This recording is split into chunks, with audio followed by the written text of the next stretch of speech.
Nos encontramos en el libro de los Salmos, es el libro de los Salmos, y me gustaría que en esta ocasión pudiéramos pensar en el contenido del Salmo 2. El Salmo 2, todo lo que este Salmo nos enseña, pero particularmente llamando vuestra atención sobre las últimas palabras del Salmo 2. Bienaventurados todos los que en él confían. La búsqueda de la felicidad es una de las grandes características de todo ser humano. ¿Quién no está buscando ser feliz? Todos y cada uno de nosotros. Todo ser humano busca realmente la felicidad. Y esa realidad es algo que está en todos y cada uno de nosotros. Cuando nos acercamos a la palabra de Dios, nos acercamos a las Escrituras, encontramos que también la palabra de Dios tiene mucho que decirnos acerca de la felicidad. ¿Dónde está esa felicidad?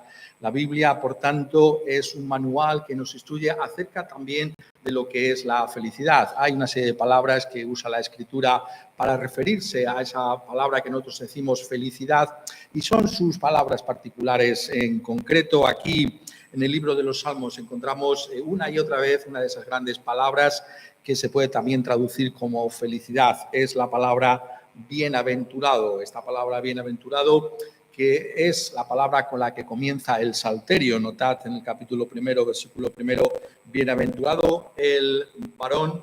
Y curiosamente en este Salmo 2 también concluye con esa misma palabra, bienaventurados todos los que en él confían. Y a lo largo y a lo ancho de todo el Salterio, pero toda la Escritura nos habla de esa bienaventuranza, una palabra que puede ser traducida, como digo, por felicidad, pero también por dicha.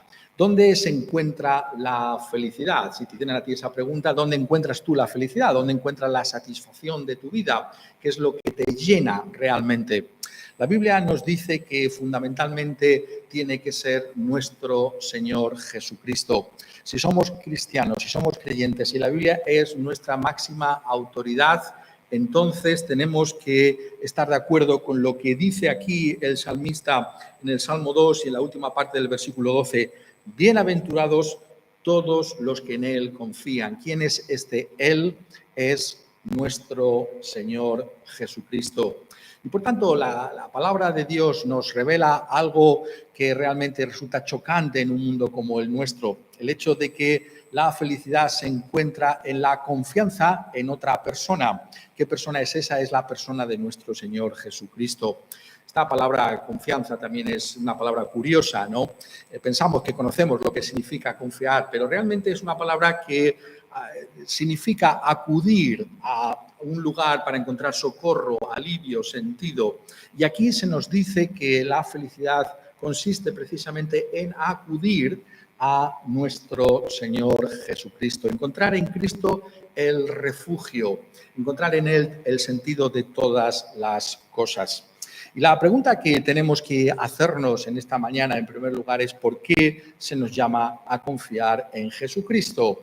¿Por qué la felicidad, por qué la bienaventuranza está en la confianza en nuestro Señor Jesucristo?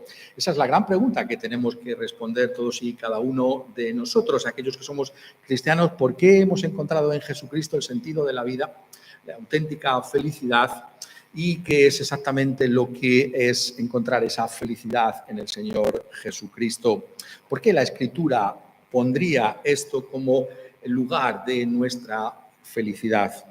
Y para ello tenemos que considerar justamente lo que se nos dice aquí en estos salmos. Estaba diciendo la última vez que estábamos juntos con ellos que en realidad el Salmo 1 y el Salmo 2 pueden ser considerados como un solo salmo. Es un solo salmo. Y es un salmo que nos está hablando, curiosamente, de alguien que sí que es bienaventurado. Dice, bienaventurado el varón. ¿Qué varón está hablando aquí? En el Salmo primero, que nosotros llamamos el Salmo primero, y en el primer versículo, ese varón estamos viendo que es nuestro Señor Jesucristo. El varón bienaventurado, el varón con el que comienza el Salterio, es la persona de nuestro Señor Jesucristo. Esto lo sabemos porque cuando miramos lo que es la Escritura, encontramos como los autores de la misma nos dicen que es en Cristo Jesús que se cumple todo aquello que fue anunciado en este caso por el Salterio. Ese varón del que aquí se está hablando, que es bienaventurado, es en primer lugar el Señor Jesucristo. Y precisamente como Él es el bienaventurado, puede traer bienaventuranza a todos aquellos que en Él confían. ¿Cuál es la base para que Él pueda traer esa felicidad? ¿Por qué se nos llama a colocar nuestra confianza, hallar ese refugio en nuestro Señor Jesucristo? Esto tiene que ver con su propio carácter, en primer lugar. Esto es lo que enseña el Salmo 1. La última vez que estábamos juntos lo estábamos viendo con gran detalle. Aquí se nos describe a alguien que es recto, a alguien que es justo. Y este es nuestro Señor Jesucristo, aquel que encontró en su corazón encontrar la delicia en la ley de Dios, que medita en ella de día y de noche, aquel que encuentra en su corazón como el máximo placer el hacer la voluntad de su Padre. Y este fue nuestro Señor Jesucristo. Nuestro Señor Jesucristo vino a este mundo y vivió una vida de completa obediencia a la voluntad de su Padre. Nuestro Señor Jesucristo pudo incluso confrontar a sus contemporáneos y decirle: ¿quién de vosotros me redarguye de pecado? ¿Quién me puede convencer de que yo he hecho lo malo alguna vez? En él, dice el apóstol Pedro, que convivió muy cercanamente al Señor Jesucristo, no se halló engaño en su boca. Y eso es muy significativo porque realmente podemos observar a las personas y nuestros pecados tantas veces se revelan por lo que decimos, ¿no? Nuestra boca nos delata. Y Pedro está diciendo: en él no hubo jamás engaño. Nuestro Señor Jesucristo rindió esa obediencia completa a la ley de Dios. Y lo hizo, notémoslo bien, como un hombre perfecto. Cuando hablamos de la naturaleza de nuestro Señor Jesucristo, cuando hablamos de la persona de nuestro Señor Jesucristo, tenemos que reconocer que verdaderamente, como dice la Escritura, Él es Dios hecho carne. Pero lo que esto implica es algo muy importante a la luz de toda la Escritura, es que Él tiene una humanidad perfecta, es decir, es un ser humano real. Y por tanto, la obediencia que Él rinde a la ley de Dios, que lo hace desde lo más profundo de su corazón, es algo que corresponde a la plenitud de su propia humanidad. Esto es lo que nos dice la Escritura acerca del Señor Jesucristo. Y por tanto, nuestro Señor Jesucristo es alguien en quien se puede confiar en primer lugar porque Él es justo, ¿no? Cuando en este mundo estamos buscando quizá algún tipo de consejo, de ayuda, conocer la integridad del carácter de una persona pues nos ayuda a confiar en esa persona. Bueno, pues esta persona yo la conozco, no me va a engañar, no me va a decir lo que no es correcto. Entonces, de alguna manera confiamos más en esa persona. Pues bien, aquí se nos está diciendo que hay uno, que es el Señor Jesucristo, que no ha cometido ningún pecado. ¿Acaso hay uno como Él en el que tú y yo podamos confiar? ¿Acaso habrá alguien mejor que nuestro Señor Jesucristo para que tú pongas tu fe en Él? ¿Acaso ha habido alguno como Él?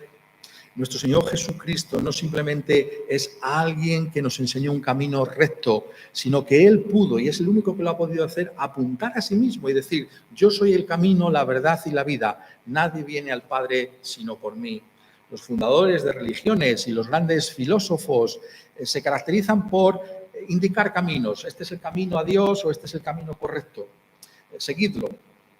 No sigáis muchas veces mi propio ejemplo, pero seguid este camino porque es el mejor. En el caso de nuestro Señor Jesucristo, Él dice: yo soy el camino. Yo soy la única manera en la que tú te puedes acercar con confianza al Padre.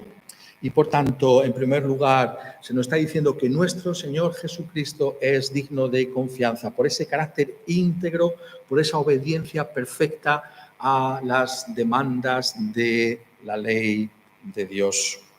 Esto es lo que dice el Salmo 1 y estábamos, como os estoy diciendo, pensando en él la semana pasada con mayor amplitud. Pero en el caso del Salmo 2, que es lo que nos ocupa en esta ocasión, tenemos que vernos que se nos dan aquí razones ulteriores para confiar en nuestro Señor Jesucristo. En primer lugar, aquí en este Salmo 2 se nos está diciendo que tenemos que confiar en Él porque toda rebelión contra nuestro Señor Jesucristo será finalmente en vano. Mirad lo que dice aquí, cómo comienza el Salmo. ¿Por qué se amotinan las gentes y los pueblos piensan cosas vanas? Se levantarán los reyes de la tierra y príncipes consultarán unidos contra Jehová y contra su ungido, diciendo: rompamos sus ligaduras y echemos de nosotros sus cuerdas. El que mora en los cielos se reirá. El Señor se burlará de ellos. Luego hablará a ellos en su furor y los turbará con su ira. Toda rebelión contra Cristo Jesús es en vano. Y aquí es donde vemos, por cierto, alguno podría estar preguntándose esto, ¿no? ¿Por qué estás hablando de Jesucristo si este salmo específicamente no le menciona? Aquí es donde vemos que está hablando del Señor Jesucristo, precisamente, como os decía anteriormente, porque la Biblia nos dice que estas palabras se cumplieron en la entrega de nuestro Señor Jesucristo. Dice en el libro de los Hechos de los Apóstoles, en el capítulo 4, donde se citan estas palabras del Salmo 2, porque verdaderamente se unieron en esta ciudad contra tu santo Hijo Jesús, a quien ungiste, Herodes y Poncio Pilato, con los gentiles y el pueblo de Israel. Aquí vemos dos cosas. Vemos en primer lugar cómo esas palabras específicamente son una referencia a nuestro Señor Jesucristo, porque esa rebelión de la que habla el Salmo 2 se cumplió en la oposición de Herodes y de Poncio Pilato y de todo el pueblo de Israel contra nuestro Señor Jesucristo. Ese odio que se levantó contra el Señor Jesucristo es el que había sido anticipado en el Salmo 2 y se cumplió en él. Por eso sabemos, según la enseñanza de este pasaje, que se está refiriendo a nuestro Señor Jesucristo. Esas palabras encontraron un cumplimiento completo en él. Eso no quiere decir que estas palabras no encontraran otro cumplimiento anteriormente. Este salmo, el Salmo 2, es un salmo de lo que llamamos de coronación, es decir, es un salmo que se usaba cuando se iba a coronar un rey en Israel, en el pueblo de Dios. David, sus sucesores, es un salmo que inaugura el reinado de un rey. Y aquí se nos está diciendo que se cumplió en nuestro Señor Jesucristo, porque contra este rey se levantaron todos los poderes de la tierra para intentar vencerle. Pero lo que se nos dice en este salmo es que esto no pudo ser así. ¿Cómo lo sabemos? Lo sabemos porque este salmo es aquí citado en el Nuevo Testamento para interpretar también lo que pasó con nuestro Señor Jesucristo. Es verdad, Él fue crucificado, pero dice significativamente aquí el texto: para hacer cuanto tu mano y tu consejo habían antes determinado que sucediera. Es decir, detrás de la entrega de nuestro Señor Jesucristo, por la cual fueron plenamente responsables aquellos que le entregaron y son culpables delante de Dios de un crimen nefando, había un plan de Dios. Un plan de Dios en el que estaría nuestra propia salvación. Nuestra salvación, por tanto, pasaba por la cruz de nuestro Señor Jesucristo. En aquella cruz del Calvario, Cristo Jesús dio su vida para que ahora, por la fe en Él, por la confianza en Él, nuestros pecados pudieran ser perdonados. Y solamente porque Él pudo morir en aquella cruz, tú y yo ahora tenemos ese perdón de pecados por la fe en el Señor Jesucristo. Pero sabemos que esas palabras encuentran otro cumplimiento que era totalmente insospechado para aquellos que le entregaron. Ellos pensaron que era el fin de este hombre que consideraba un impostor, que había venido, este falso Mesías que sería nuestro Señor Jesucristo, aunque sus corazones conocían de otra manera, sobre todo los que estaban en la autoridad del pueblo de Israel. Y lo que vemos que ocurre con él es que este nuestro Señor Jesucristo vence la muerte, resucita de entre los muertos. Ese es el gran tema del primer mensaje de la era cristiana que se encuentra en el libro de los Hechos, el capítulo 2, es lo que dice el apóstol Pedro, que es lo que anuncia la fe cristiana, que aquel que murió ha resucitado entre los muertos, ha vencido a la muerte. También el libro de los Salmos, el Salmo 16, anunciaba que el Mesías sería reconocido porque vencería a la muerte. Pero es mucho más que todo eso. Se nos dice también por parte de Pedro que ese Mesías que fue resucitado también ha sido exaltado. ¿Y qué significa esa exaltación? Sino que el Padre está detrás de la obra de nuestro Señor Jesucristo, que le ha dado toda gloria, le ha dado todo poder y toda autoridad, todo dominio. Y por tanto vemos como ese plan de los enemigos se frustró, precisamente porque al morir se cumplió el plan de Dios para nuestra propia salvación. Y esa exaltación de nuestro Señor Jesucristo es aquella que contempla especialmente este salmo, porque nos dice en los siguientes versículos: pero yo he puesto mi rey sobre Sión, mi santo monte. Yo publicaré el decreto. Jehová me ha dicho, mi hijo eres tú. ¿Por qué el Señor puede despreciar abiertamente aquí a aquellos que se opusieron al Señor Jesucristo? Porque son enemigos vencidos. Porque Dios ha llevado a cabo su plan, y ese plan es colocar a su Hijo como Rey. ¿Qué significa esto? Tenemos que darnos cuenta, como os decía hace un momento, que aquí se está hablando de una coronación de un rey, un salmo que se usaba históricamente en esas ocasiones festivas únicas, quizás para muchos, el ver cómo alguien ascendía al trono. Y aquí se nos está diciendo que esa resurrección y exaltación de nuestro Señor Jesucristo es lo que corresponde a lo que esa realidad estaba entonces anunciando en el reinado de los reyes davídicos. Y lo que nos está diciendo aquí es que nuestro Señor Jesucristo es el Hijo, que es el Rey. Cuando hablamos de la persona de David, del rey David, siempre decimos el rey David, tenemos que darnos cuenta que la Escritura en el Antiguo Testamento lo presenta de estas dos maneras. Por un lado, nos habla de que es el rey David, es el auténtico rey. Saúl ha sido desechado, Saúl no es el auténtico rey. Dios, nos dice el Antiguo Testamento, ha encontrado un hombre conforme a su corazón, es David.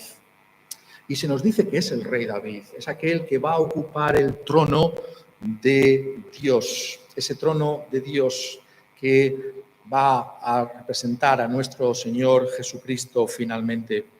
Y se nos dice al mismo tiempo que es el Hijo de Dios. David, en un sentido, es hijo de Dios. Eso es lo que nos dice si leéis en segunda de Samuel. Pero esas palabras encuentran su cumplimiento final y completo en nuestro Señor Jesucristo.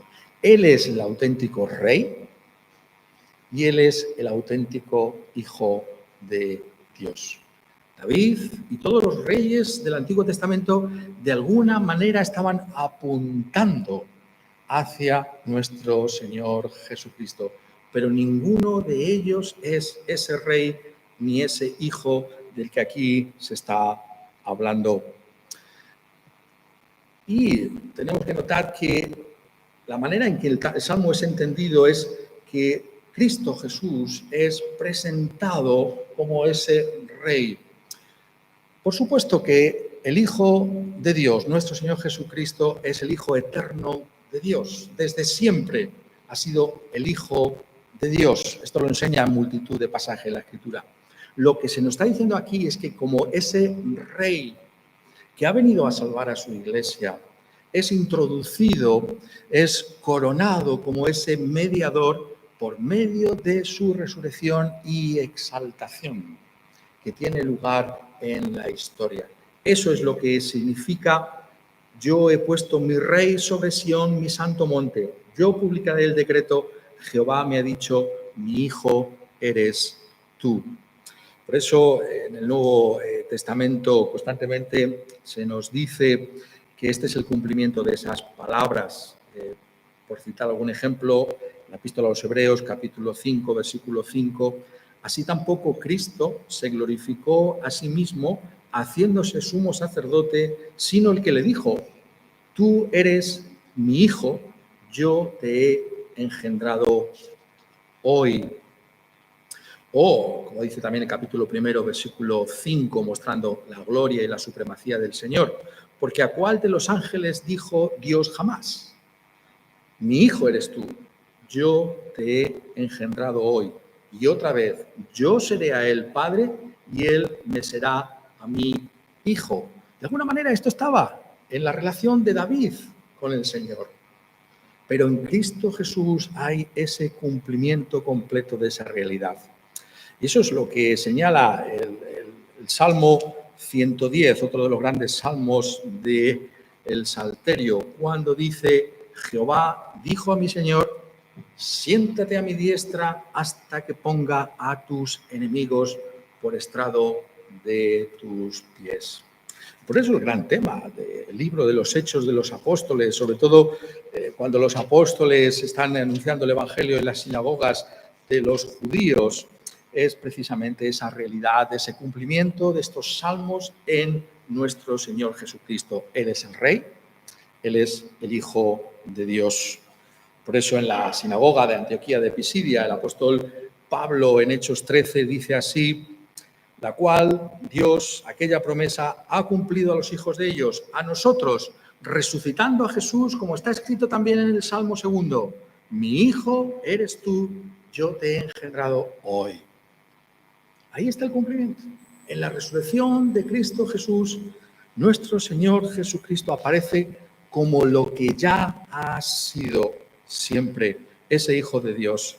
Por eso, el apóstol, en la epístola a los Romanos, en la que expone el Evangelio de nuestro Señor Jesucristo, las buenas nuevas de salvación que tenemos en Él, dice en el capítulo 1, versículo 4, acerca de Jesús, nuestro Señor Jesucristo, que era del linaje de David según la carne, el Hijo de Dios, pero que fue declarado Hijo de Dios con poder, según el Espíritu de Santidad, por la resurrección de entre los muertos.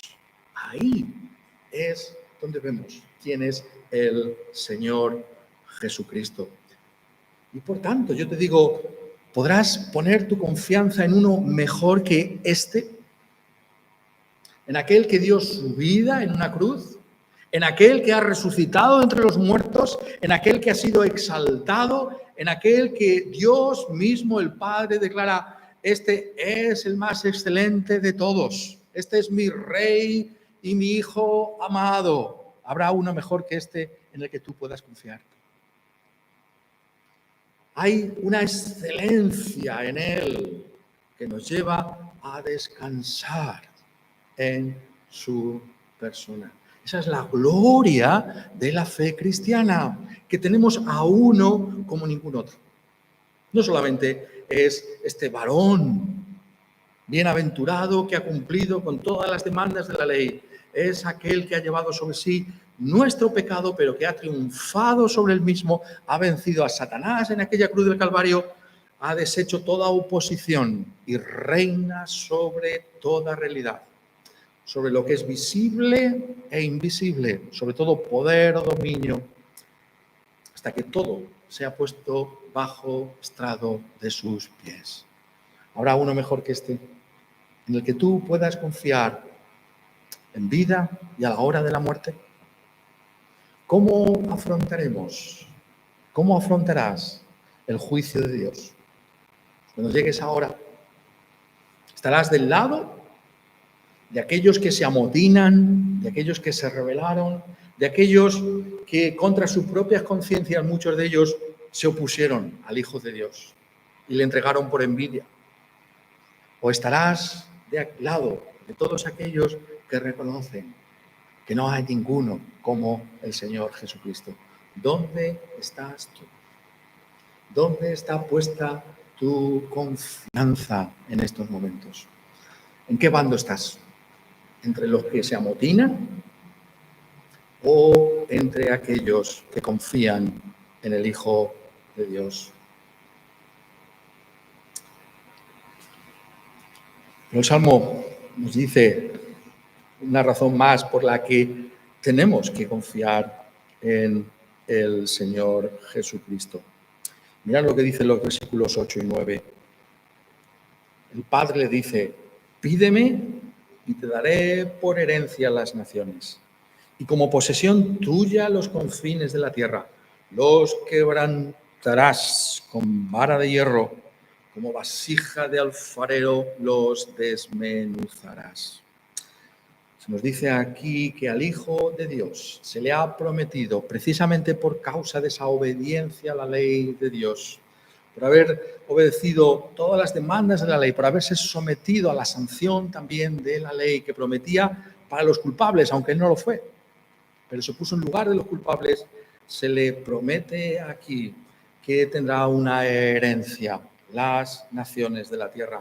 Suyos serán todos los confines de la tierra, serán su posesión. A Cristo Jesús, por tanto, le ha sido dado el dominio sobre toda realidad. Por eso la Iglesia cristiana confiesa a Jesús como nuestro Señor Jesucristo.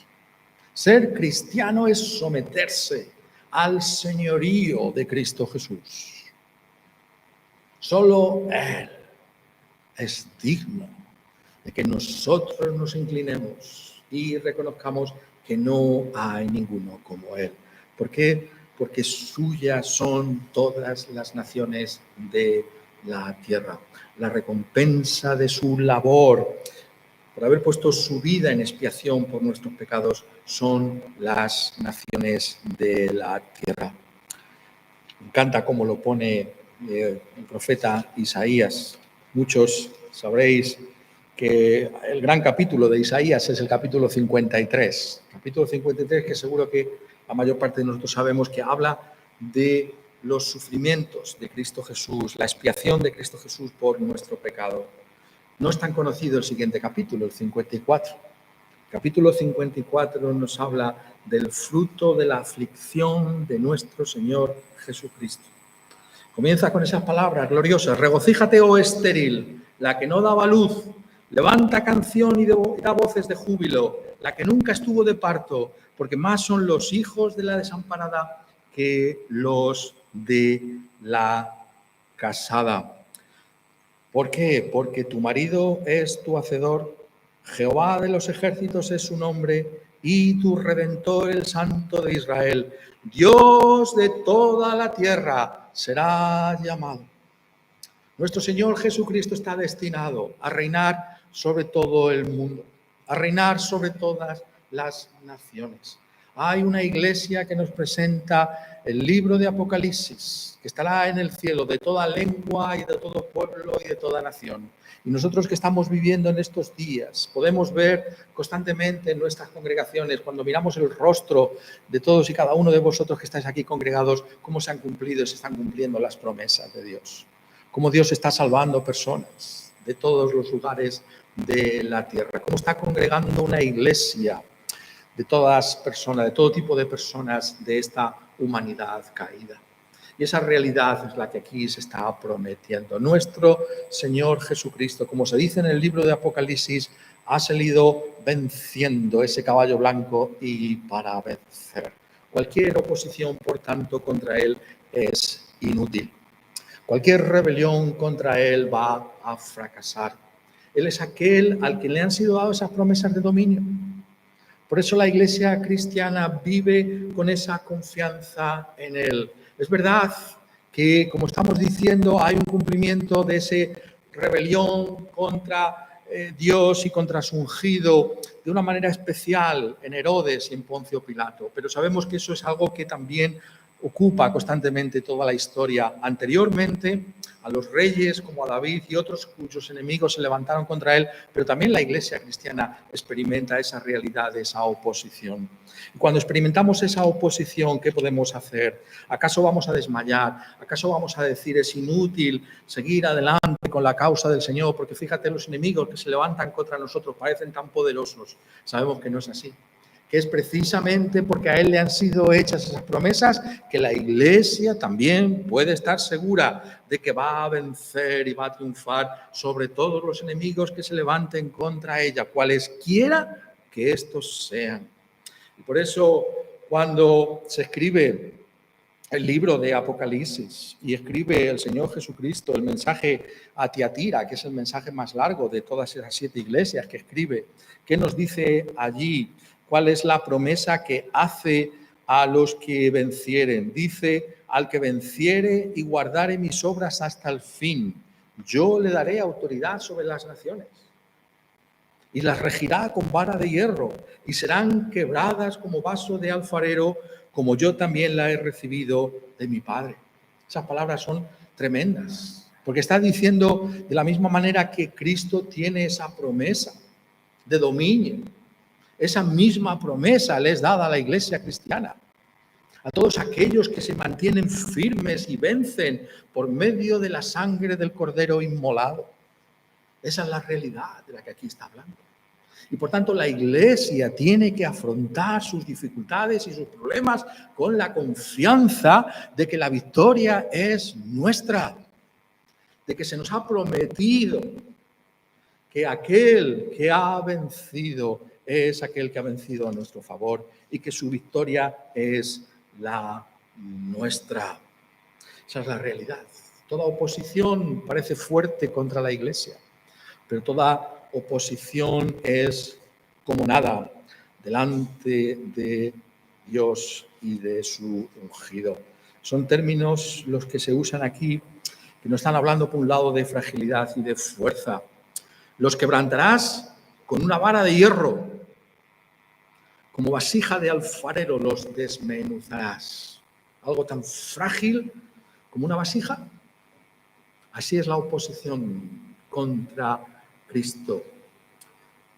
Tiene esa vara de hierro para quebrar toda realidad que contra Él se levante. Por eso tenemos que confiar en Él. Por todas estas razones, tienes que poner tu confianza en Cristo Jesús. ¿La has puesto en Él? ¿Habrá otro mejor que este? Pero esto es, en segundo lugar, tan importante que el salmista no simplemente se conforma con de llamarnos a esa confianza y decirnos por qué tú y yo tenemos que poner esa confianza. Profundiza, en segundo lugar, sobre qué es exactamente esa confianza en Él. En los versículos del 10 al 12 se nos está diciendo qué es exactamente confiar en Él, qué es exactamente acudir a Él. Esto es también importante para nosotros, porque podemos decir, yo estoy viendo la excelencia de Cristo, pero ¿cómo confío en Él? ¿Es ese tu estado?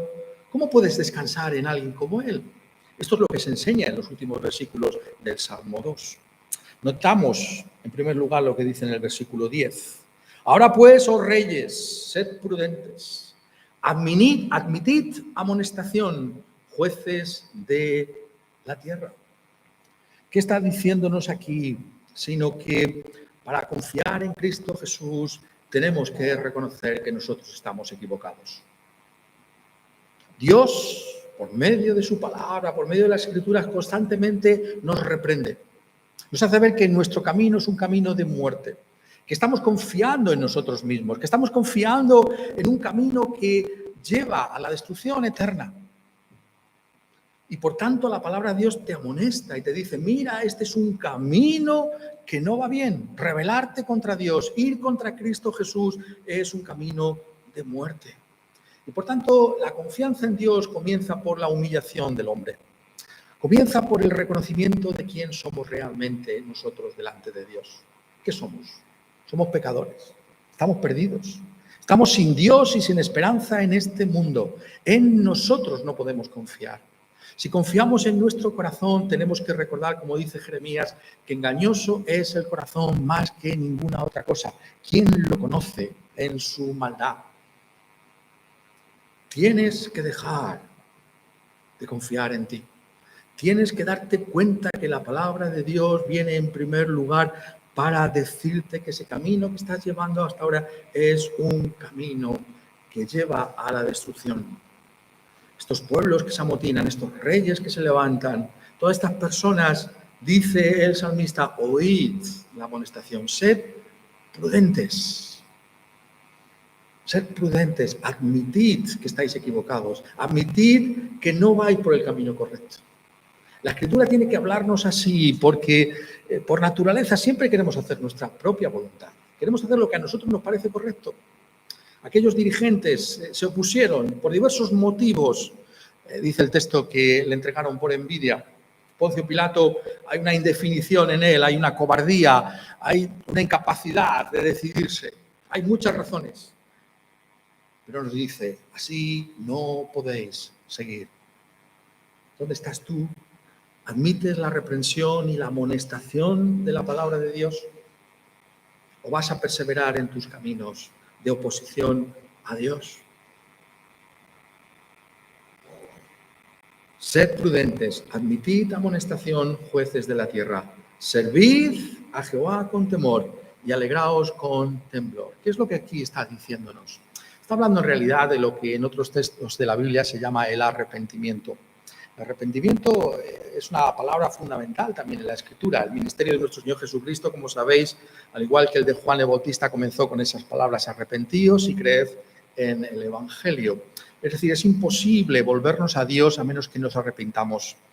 No simplemente consiste en que admitimos nuestro pecado, admitimos nuestra rebelión contra Dios, sino que también abandonamos ese pecado y empezamos a ver la vida de otra manera. Como dice aquí, servid a Jehová con temor y alegrándonos con temblor. Esas son las otras dos notas que van a caracterizar a todo el Salterio. Si leéis el Salterio veréis que constantemente se nos llama a servir a Dios. Servidle con alegría, dice en el Salmo 100. Se nos llama a temer a Dios. Y esto significa dejar a un lado lo malo, pero también hacer lo bueno. Ser cristiano no simplemente es abstenerse de hacer cosas que puedan estar mal, sino de hacer aquello que es correcto. Y es servir a Dios, servir a una persona. Servimos a Dios, sirves a Dios. Tu vida es rendir servicio a Dios. Sirviéndole, como dice aquí, con temor, con reverencia, dándonos cuenta de quién es Él, pero al mismo tiempo alegrándonos por esa salvación que tenemos en la persona del Señor Jesucristo. El cristianismo no es algo puramente negativo que te dice esto no, esto no, esto no. También te invita a abrazar lo positivo, a encontrar el sentido de tu vida, la felicidad de tu vida en el servicio a Dios. El gozo que Dios da es como ningún otro. Servir a Dios en todo lo que realizamos en nuestras vidas, en nuestras familias, en nuestros trabajos y ocupaciones cotidianas. Hacerlo para su gloria es la auténtica felicidad, el auténtico sentido de la vida. Cuando ponemos a Dios primero en nuestra vida, entonces todo lo demás encuentra el sentido final. Ahí es donde está la felicidad de la que habla la Escritura. Confiar en Él. Finalmente, nos dice el versículo 12, es honrad al Hijo. Honrad al Hijo.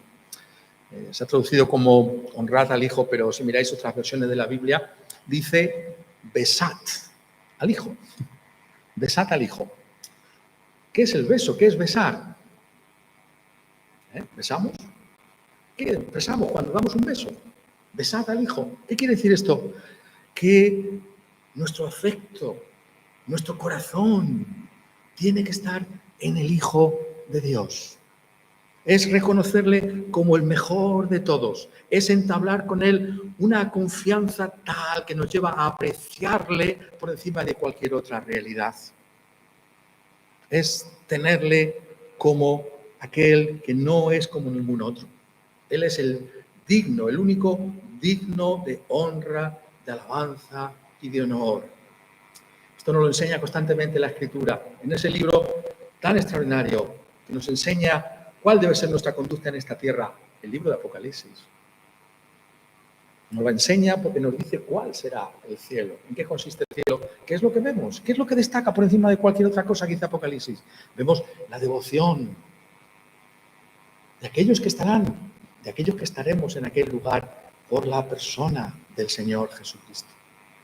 Digno de gloria y de alabanza. Solo tú eres digno de recibir gloria.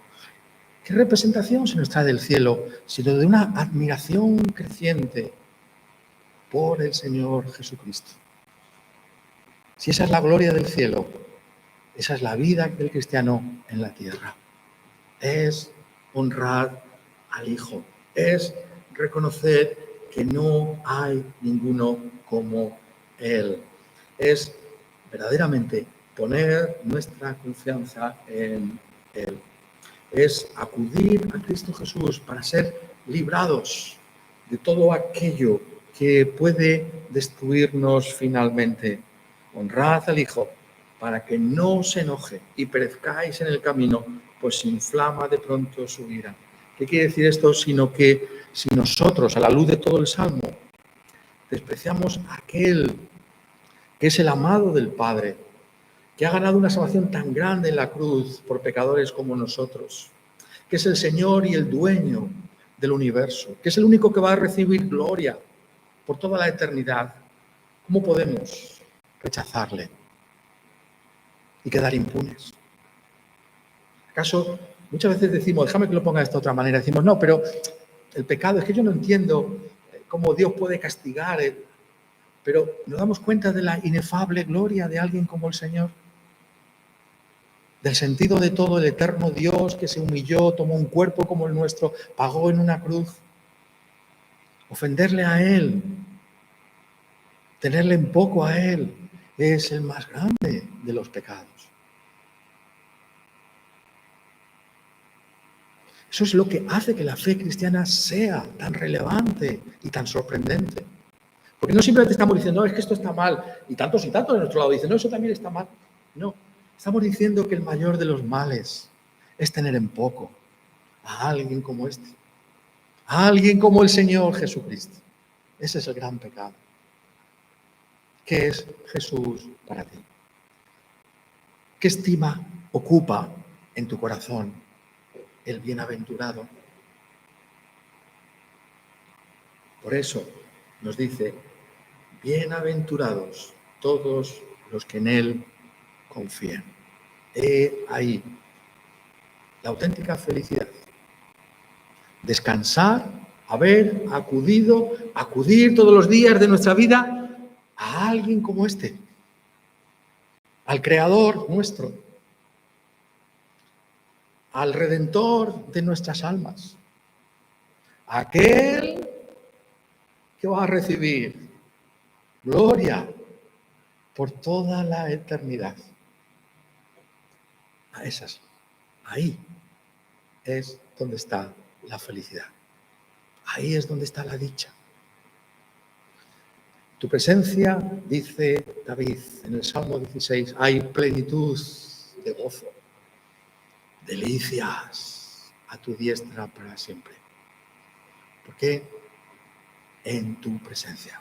Cuando estemos con Él por toda la eternidad, cuando le contemplemos con nuestros propios ojos en gloria, diremos, no me ha pasado nada como haber confiado en Él. ¿Confías tú en en Cristo, en el bienaventurado? ¿Eres tú bienaventurado? Quiera Él. Que todos y cada uno de nosotros podamos decir sí. Él es mi Señor y mi Salvador. Él es el que da sentido a mi vida. Mi felicidad está en la confianza en Él. Que así sea. Todos nosotros. Amén.